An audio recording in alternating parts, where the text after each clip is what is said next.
बच्चों, आप लोग कैसे हैं। मैं ये आशा करता हूँ जिस तरह मैं अच्छा हूँ इसी तरह हमारे बच्चे भी अच्छे होंगे। चलिए बच्चों, आज शुरू करते हैं बायोकेम चैनल के साथ। और मैं राजेश सर आज वनडे एग्जामिनेशन से संबंधित छोटे छोटे टॉपिक लेकर के जो आता हूँ वही शुरू करने जा रहा हूँ। आज का जो हमारा जो टॉपिक है वो इंसुलिन हार्मोन और ग्लूकेगॉन हार्मोन से, जो इंसुलिन हार्मोन है जो कि डायबिटीज होने के लिए बहुत ही जिम्मेदार या रिस्पांसिबल होता है, और ग्लूकेगॉन हार्मोन होता है जो कि हमारे शरीर में खत्म हो रहे ग्लूकोज को, ग्लाइकोजन को ग्लूकोज के रूप में कन्वर्ट करने का काम करता है। तो जो इंसुलिन हार्मोन है, इंसुलिन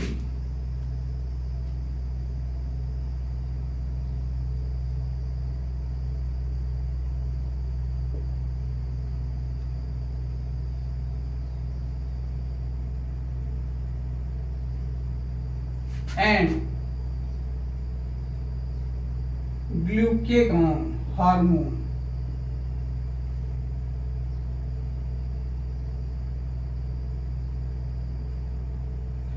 जो इंसुलिन हार्मोन है या ग्लूकेगॉन हार्मोन है उसके बारे में बात करने जा रहे हैं। ठीक है, जो इंसुलिन हार्मोन है या ग्लूकेगॉन हार्मोन है ये कहां से निकलती है? Isolates of Langerhans. कौन सी कोशिकाएं निकालती हैं? इनको जो होती है आइसोलेट्स ऑफ लैंगरहैंस। कौन सी कोशिकाएं निकालती हैं? आइसोलेट्स ऑफ लैंगर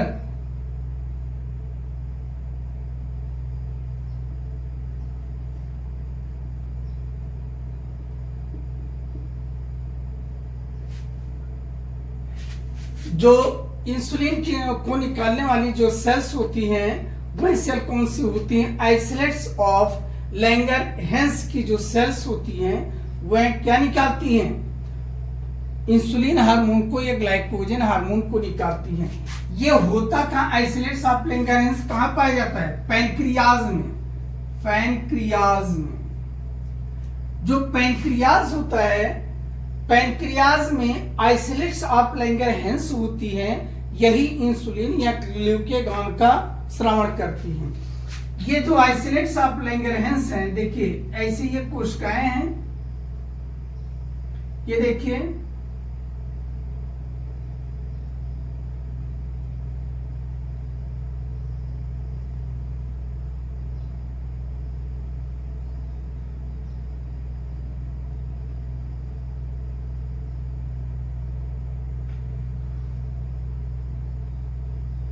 ये जो है इसमें ब्लड फ्लो करता है। ये है क्या? इसमें ब्लड फ्लो करता है। ये होता है ब्लड वेसल्स।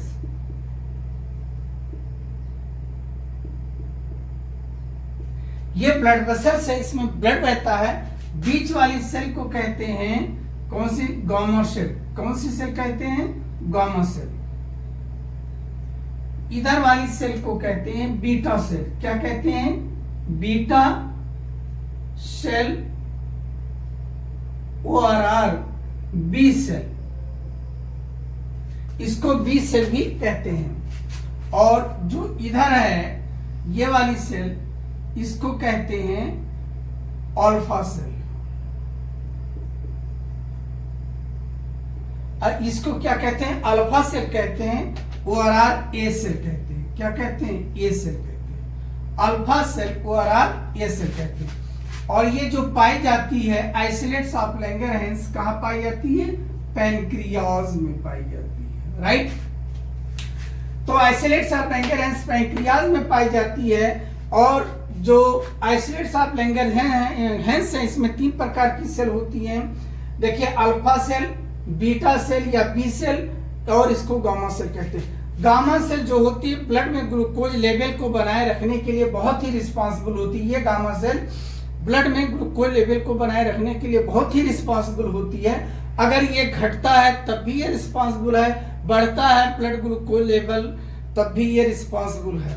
ठीक है, अगर मान लीजिए रक्त में ब्लड ग्लूकोज लेवल बढ़ रहा है, अगर मान लीजिए रक्त में ब्लड ग्लूकोज लेवल बढ़ रहा है, उस समय ये जो गामा सेल है ये क्या करती, उत्तेजित हो जाती है। उत्तेजित होने के बाद ये सोमैटोस्टेटिन हार्मोन का स्रावण करती है, और ये सोमैटोस्टेटिन हार्मोन कहां जाकर लगता है, बीटा सेल पर लगता है। और बीटा सेल निकालती क्या है, बीटा सेल उसी समय निकालती है कौन सा हार्मोन, बीटा सेल निकालती है इंसुलिन। अगर ब्लड में ग्लूकोज का लेवल बढ़ रहा है तो बीटा सेल इंसुलिन हार्मोन को निकालेगी।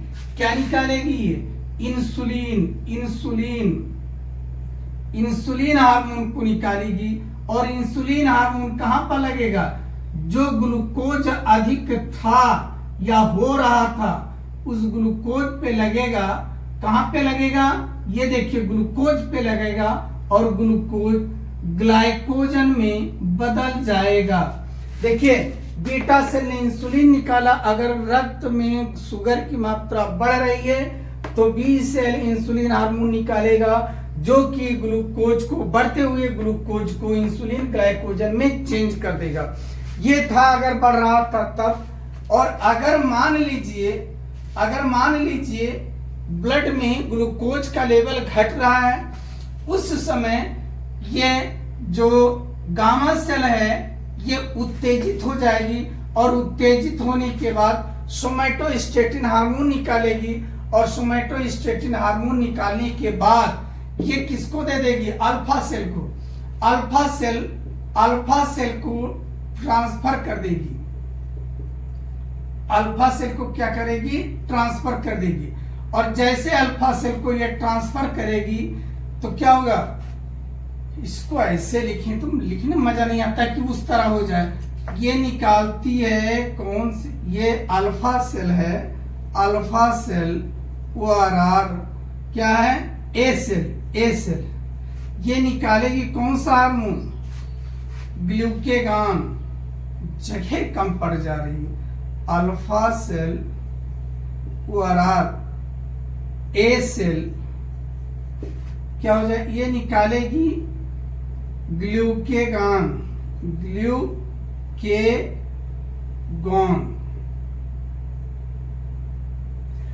ये अल्फा सेल या ए सेल ग्लूकेगॉन निकालेगी। और ग्लूकेगॉन लगेगा किस पर, देखिए ग्लूकेगॉन लगेगा, ये देखिए लगा। अब ग्लूकेगॉन क्या करता है, रक्त में जो शुगर की मात्रा कम हो गई, ग्लूकोज की मात्रा कम हो गई, उसको मेंटेन करता है। अगर मान लीजिए ये ग्लूकोज से ग्लाइकोजन में कन्वर्ट हो गया तो इस ग्लाइकोजन को ये अल्फा सेल ग्लूकेगॉन हार्मोन की सहायता से, ग्लूकेगॉन हार्मोन की सहायता से किस में बदल देगा, ग्लूकोज में बदल देगा। और इस प्रकार रक्त में जो ब्लड ग्लूकोज लेवल है वो क्या करता है, मेंटेन रहता है। तो एक बार फिर से सुन लीजिए, जो इंसुलिन हार्मोन या ग्लूकेगॉन हार्मोन है ये पैंक्रियास की आइसोलेट्स ऑफ लैंगरहैंस की सेल के द्वारा सीक्रेट किया जाता है, निकाला जाता है। और इसमें 3 प्रकार की सेल पाई जाती हैं। ये देखिए गामा सेल बीच वाली, इधर वाली बीटा सेल, और इधर वाली क्या, अल्फा सेल। अगर रक्त में ग्लूकोज का लेवल ग्लूकोज का लेवल अगर क्या कर रहा है, बढ़ रहा है, उस समय ये गामा सेल उत्तेजित होगी और सोमैटोस्टेटिन हार्मोन निकालेगी। सोमैटोस्टेटिन हार्मोन बीटा सेल पर लगेगा, बीटा सेल इंसुलिन हार्मोन का स्रावण करेगी, और इंसुलिन हार्मोन जो है ग्लूकोज को कन्वर्ट कर देगा ग्लाइकोजन में। अगर मान लीजिए रक्त में ग्लूकोज का लेवल बहुत ही कम हो गया है, उस समय गामा सेल उत्तेजित होगी और सोमैटोस्टेटिन हार्मोन जो होता है ये अल्फा सेल या ए सेल को देगी। अल्फा सेल ग्लूकेगॉन हार्मोन निकालेगी, जो कि ग्लाइकोजन हमारे शरीर में उपस्थित है, ये ग्लाइकोजन उसको ग्लूकोज में बदल देगी। इस प्रकार हमारे शरीर में ब्लड ग्लूकोज लेवल क्या होता है, मेंटेन रहता है। अगर मान लीजिए यूरिन के साथ ग्लूकोज अधिक मात्रा में निकलता है तो यह एक रोग का लक्षण है, जिसको क्या बोलते हैं, डायबिटीज मिलिटस। क्या बोलते हैं, डायबिटीज मिलिटस।